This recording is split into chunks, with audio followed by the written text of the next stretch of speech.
This shot has an interesting angle, and the empty coconut shell sort of frames the brown anole.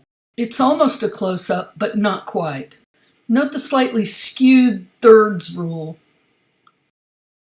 On this shot, we crept in really close and came up at a sharp angle from underneath. Note the coconut shell still serves as a sort of frame, and lines still direct our attention to the subject. This is a wide shot.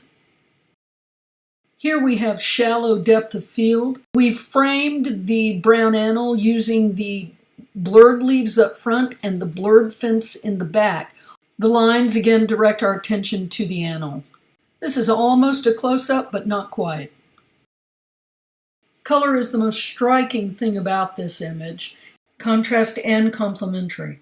The lines profile the subject. Note the slightly skewed thirds rule.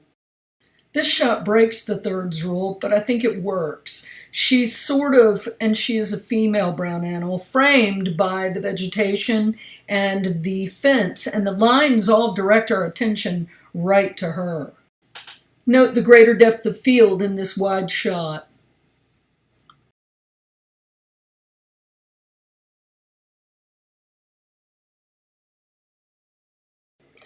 This plays with space, lines, light, and frames. Here we have frames within frames and breaking frames and soft lines and hard lines and thought-provoking space. I wanted to capture light and motion in the same shot, especially since I'm having trouble with my light. This fan shot is its own frame in the darkness. This is a low-angle medium shot. In this shot, I was playing with light, with framing, and with lines. Here we have frame and empty space and interesting light. The subject is centered, but it doesn't feel centered.